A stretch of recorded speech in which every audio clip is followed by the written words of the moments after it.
G'day, it's Tim. We're in the workshop today. We're going to run you through some of the fancy equipment that we use to make you fast on the snow. So we use a mixture of Wintersteiger and Montana machines. This is our Micro 71. This does your base grinding and base structures, and we can do specialized structures and repairs and whatnot. It's our Trim 71. This does all your special angles on your edges. We can dial in any angle that you need. Got our waxing bench here, and we do some ski mounts over there. We do a lot of custom work too. And the tanning bed, AKA the infrared waxer. So contactless, sweet, super slick, super fast. So this board here needs a bit of the old stuff taken off the bottom here. So let's light it up. And that takes a lot of the existing stuff off and gives us a nice clean surface to wax on top of. This is our side edger. Automatically feeds through at a predetermined angle, and this enables you to hold a nice good edge even on hard pack and ice. So what we'll do, we'll flip it to the base edge now, then we can cut the base bevel and make the ski or the board more aggressive or more forgiving. There you go, beautiful.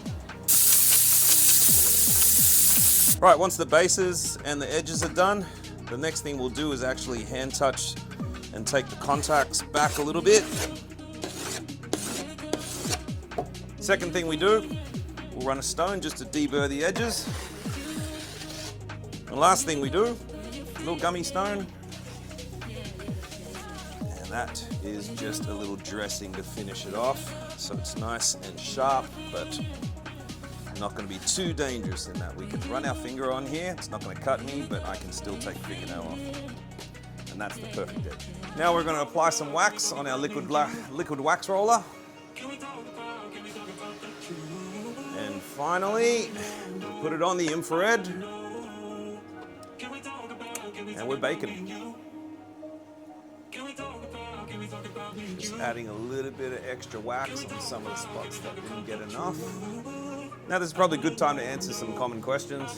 How often should you tune or wax your boards? If you're riding in relatively warm conditions, let's say Australia, just as an example, the wax can actually be drawn out of the base of your board and skis quite quickly. Now, depending on how much you ride, we could probably say every 5 days in the Australian mountains, you would benefit from re-waxing your boards.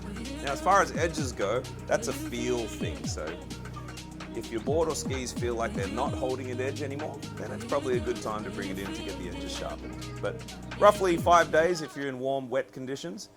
But if you're going to somewhere cold like Canada or Japan, you can actually get away with probably 10 to 15 days between waxes.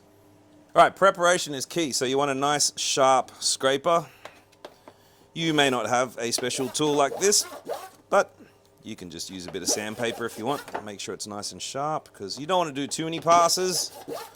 And also, make sure you get that nice structure in your base. You're going to want to brush when you're finished. You're going to blow all the debris out of your brush. We've got different brushes for different finishes. As you can see, one is finer, one is a little bit coarser. So it's been about 15-20 minutes and the wax has had a chance to cool down.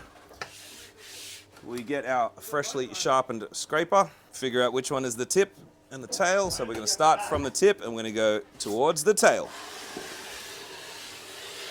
Oh yeah. So our infrared waxer doesn't deposit too much excess wax, so it's far more efficient. Finish off some of the high spots. Nice. There we go, nothing on the edge. Beautiful. Now in the workshop, we've got special tools like this. This is a rotary brush. This just speeds the process up a little bit.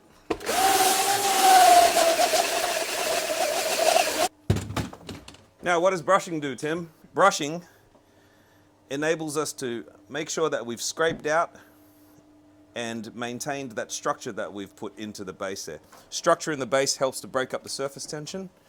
It almost makes it feel like you're riding on a bed of micro gas bubbles instead of having two surfaces stick together because there's moisture in between. So we just finish it off now longitudinally with our brush that we prepared earlier. Look at that.